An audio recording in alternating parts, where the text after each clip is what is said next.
Hi friends, good morning, welcome to XMB। I hope आप सब अच्छे हैं and you are preparing well for examination. शुरू करते हैं आज का हमारा करंट अफेयर जो कि है 28 and 29 May 2023। So friends, it's एक 28 May forms a very important day in the history of India, क्योंकि देखो जो एट प्रेजेंट पार्लियामेंट बिल्डिंग है वो रिप्लेस होगा एक नए बिल्डिंग से, and this is an event probably every second generation would see, right? So maybe, if you look back, our parents, they have never seen the inauguration of the current parliament, right? The old one. Maybe if we ask our grandparents, maybe they know it, right? So it's an event that every second generation can see. तो इसी note के साथ शुरू करते हैं, and we are very very privilege that we were able to see it. बढ़ते हैं आगे इसी नोट के साथ with some facts of the new parliament building, right? तो देखो, I will present you some 12 facts which are very very important. देखो, I no कि आपने बहुत सारा डिटेल ऑलरेडी न्यूज़ चैनल्स पे, अलग अलग वीडियोस पे देख लिया है, but I am pretty sure कि मैं जो फैक्ट्स यहाँ पे बताऊंगा this are completely exam centric. ये ट्रायंगुलर शेप में है। It may sound very absurd. आपको अगर एग्जाम में पूछ दे ये कौन से शेप में है, you will not be able to identify through pictures unless I tell you that it's a triangular shape, unless you read it from somewhere like Indian Express.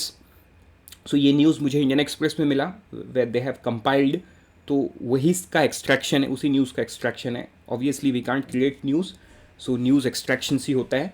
So according to the architect Bimal Patel, right? तो ये नाम आपको याद रखना है क्योंकि exam में कुछ भी आ सकता है, right? And if somebody tells you कि ऐसे क्वेश्चंस XYZ एग्जाम में नहीं पूछे जाते हैं, आप मत सुनो उनकी बात। क्यों मैं बताऊं? क्योंकि ये parliament building inauguration once in a मतलब I would not even say century, right? Century को भी क्रॉस करेगा, बिकॉज ये पार्लियामेंट बिल्डिंग 150 साल तक फंक्शन करने वाला है। So at least from 2023 if you add 150 years, उसके बाद जाके कुछ नया बनेगा एंड हम ये नए सारे इवेंट्स, ये नए सारे फैक्ट्स पढ़ पाएंगे, right? Probably.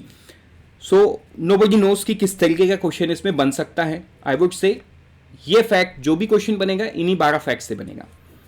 The shape is also not the sacred geometry in different religion, that doesn't matter. Matter ये करता है कि ट्रायंगुलर शेप में है। आर्किटेक्ट कौन है? बिमल पटेल है। नंबर 2 देखते हैं। The new parliament building has 3 storeys. Built up area कितना है? 64,500 square metre. It's an square metre, not square feet. The Lok Sabha chamber will have 888 seats, up from the existing 543. The option of expanding कितना है? 1272 तक ये maximum जा सकता है। मतलब अगले 150 साल का जो रिक्वायरमेंट है वो पूरा इसमें फुलफिल होता हुआ दिख रहा है। जो ज्वाइंट सिटिंग होगा वो लोकसभा में होगा, joint sitting, right? In the absence of central hall which was the fulcrum of old building. तो ओल्ड बिल्डिंग में आपको याद होगा एक सेंट्रल हॉल हुआ करता था। हाँ, मैंने बताया आपको याद होगा क्योंकि आपने न्यूज़ में कई बार देखा है वो जो एक रूम, कई बार जिसमें प्राइम मिनिस्टर ने भी ओथ लिया था, राइट? वैसे सारे फंक्शंस होते हैं जिसमें फ़ैन उल्टा दिखता है। So this will be the right thing to tell, जिसमें फ़ैन उल्टा दिखता है वो है सेंट्रल हॉल, राइट? तो वो सेंट्रल हॉल पुराने बिल्डिंग में था, नए बिल्डिंग में कोई सेंट्रल हॉल नहीं है। तो जॉइंट सीटिंग कहाँ पे होगा? लोकसभा में होगा। फैक्ट नंबर 3 क्या है? It is design to be more space efficient, meant to be function for the next 150 years according to the ministry of housing and urban affairs. ये बहुत ही स्पेस एफिशिएंट, और इसका डिज़ाइन ऐसे किया गया है जिसमें जो एयर कंडीशनिंग है वो कम लगेगा, बिकॉज जो नेचुरल एयर फ्लो है वो अंदर की तरफ ज़्यादा आएंगी, right? So 30% electricity would be saved. Fact number 5 क्या है? Lok Sabha chamber have a peacock theme.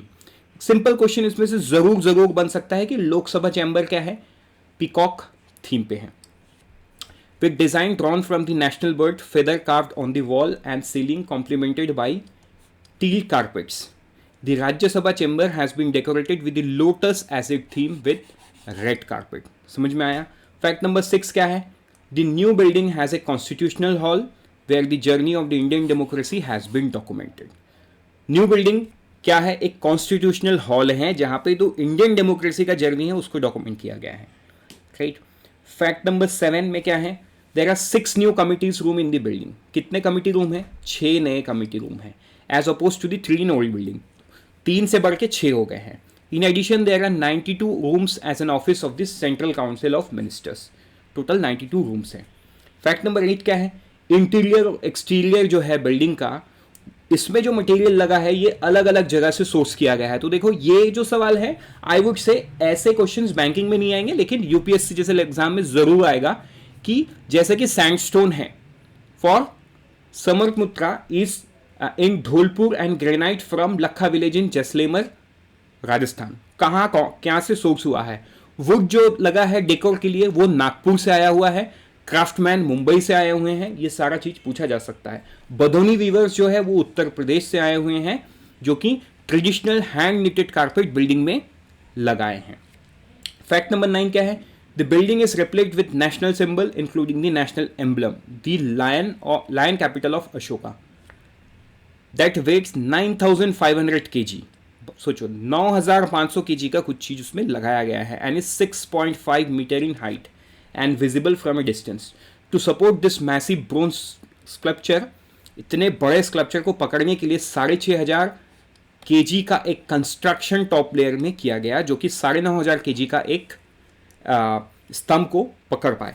Right, simple सी ये इसको किसने बनाया? इसको बनाया किसने? टाटा प्रोजेक्ट्स ने बनाया, and I know you know it's. Fact number 11 क्या है? एक गोल्डन स्पेक्ट्रल, जिसको हम सेनेगल भी बोल रहे हैं, given to Jawaharlal Nehru on the eve of independence to mark the transfer of power from the British। तो देखो ये एक्चुअली छोला डायनेस्टी से रिलेशन रखता है। राइट, तो ये लोकसभा चैम्बर में जहां स्पीकर बैठते हैं, स्पीकर ऑफ द लोकसभा, उसके बाजू में राइट हैंड साइड में इसको प्राइम मिनिस्टर ने लगाया है। राइट, एंड ये कहां से आया है? तमिलनाडु के प्रीस्ट ने इसको प्राइम मिनिस्टर को दिया था।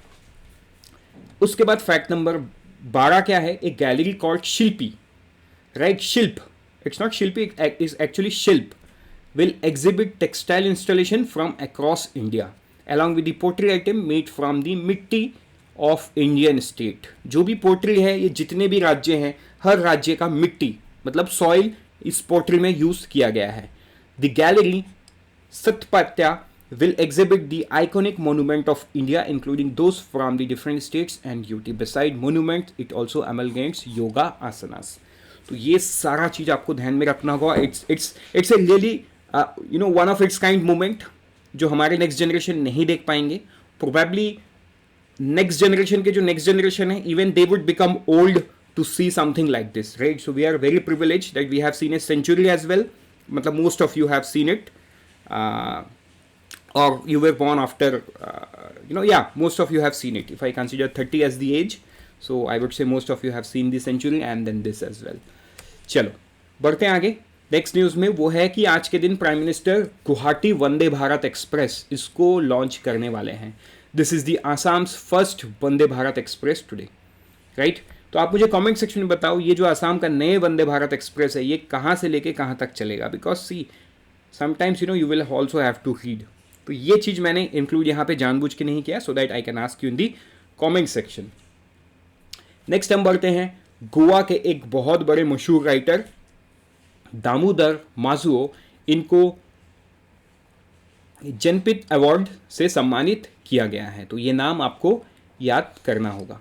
ठीक है, इसको किसने दिया? स्टेट के गवर्नर PS श्रीधरन पिल्लाई, उन्होंने इसको ये अवार्ड को उनको दिया। बढ़ते आगे नेक्स्ट न्यूज़ में, वो है 384 इंफ्रा प्रोजेक्ट। तो देखो इंफ्रास्ट्रक्चर प्रोजेक्ट जब होता है, जब टेंडर निकलता है, जब उसकी कॉस्टिंग होती है, तो वो कॉस्टिंग निकलता है based on the timelines decided to complete the project. लेकिन अगर वो टाइमलाइन पे कंप्लीट ना हो तो वो क्या हो जाता है? कॉस्ट बढ़ जाता है। उसको बोलते हैं कॉस्ट ओवररन।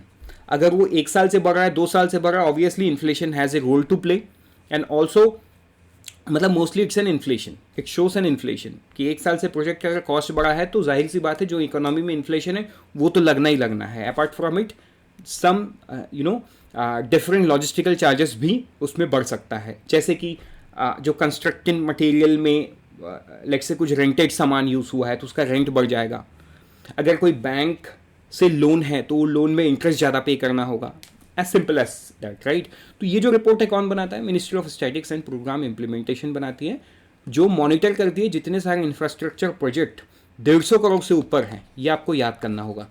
150 करोड़ से ऊपर का जितना भी प्रोजेक्ट है वो सारे प्रोजेक्ट का जो ओवरऑल कॉस्ट है ये कैलकुलेट करती है, एंड उनको ये मिला कि टोटल 1566 प्रोजेक्ट्स में से 384 ने क्या किया है, रिपोर्ट को फाइनलाइज किया है। बढ़ते आगे नेक्स्ट न्यूज़ में, वो है bank of Maharashtra top performer in NPA management during FY23। ठीक है, सो बैंक ऑफ महाराष्ट्र जो है इनको बेस्ट बैंक घोषित किया गया है when it comes to NPA. क्यों? क्योंकि इन्होंने अपना एनपीए को बहुत अच्छे से मैनेज किया है, as low as 0.25% during the financial year March 2023। राइट, तो देखो कई बार ये डायरेक्ट न्यूज़ ना पूछ के आपको पूछ लेगा इसका हेडक्वार्टर कहाँ है, तो इसका हेडक्वार्टर सिंपली कहाँ पे है, पुणे में है।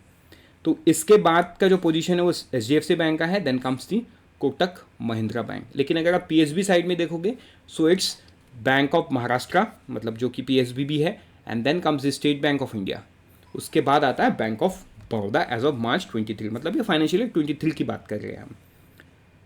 बढ़ते हैं आगे नेक्स्ट न्यूज़ में, वो है Uber partners with GM portal for taxis to government at office at fix prices. देखो it's a very big news, क्योंकि क्या होता है ना, मतलब कई जिला में इस डिस्ट्रिक्ट लेवल पे ऑफिसर्स के लिए या गवर्नमेंट फंक्शन करने के लिए कुछ गाड़ी की ज़रूरत पड़ती, तो instead of buying what department prefers कि वो लीज में ले ले। सो यूजुअली होता क्या है, यहाँ पे भी एक छोटा सा करप्शन भी हो जाता है। वाई? बिकॉज वो टेंडर निकालती हैं एंड ऑफिसर या मिनिस्टर के जो जान पहचान के लोग हैं उनका ही गाड़ी उठ के चला आता है। Right, so it's not fair and competitive. लेकिन अब क्या हो गया है, हाँ, again the other side of the story is, इससे लोगों को एम्प्लॉयमेंट भी मिलता था, बिकॉज गाड़ी के साथ ड्राइवर आता है तो कम से कम एक ड्राइवर को नौकरी तो मिल रहा है for a good amount of time. जो गाड़ी का जो ओनर है, ही और she is also able to earn some amount of money.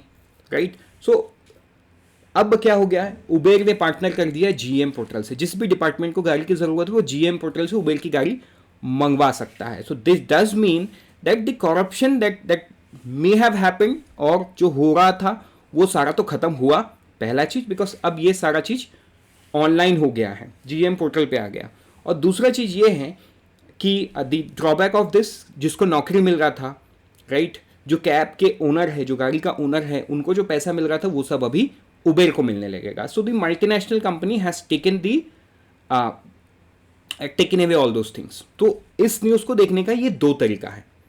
ठीक है, चलो, और ये फिक्स्ड प्राइस में होगा with zero cancellation charge. So probably यहाँ पे गवर्नमेंट को भी थोड़ा फायदा होगा, बिकॉज उनको ये सर्ज प्राइसिंग पे नहीं करना होगा, and also they would deal in quantity, so price भी बहुत ही कम्पिटिटिव होगा। बढ़ते हैं आगे नेक्स्ट न्यूज़ में, वो है winner of solar decathlon India. तो देखो ये ऐसा एक न्यूज़ है जिसको आपको याद नहीं रखना है, but you may read it 2 or 3 times, right. Solar decathlon India ने एक डिज़ाइन चैलेंज किया था for net zero future proof building. इसमें टोटल 12 टीम ने जीता। ये कहाँ पे कंडक्ट हुआ था? इन्फोसिस कैंपस मैसूर में कंडक्ट हुआ था, राइट। और इसमें 6 टीम्स टॉप किए हैं to the grand jury. Jury कहाँ से थी? VNIT नागपुर, जो नेशनल इंस्टीट्यूट ऑफ टेक्नोलॉजी है, वहाँ से ये ग्रैंड जूरी थी, राइट। अब ये 12 टीम्स का नाम क्या है? Obviously that is not important, just the number is important. With this, we are done for the day. Let's meet tomorrow morning once again. Till then, unfold your potential. All the best for all the exams that you're preparing, and always remember, IXMB helps you prepare 50% faster.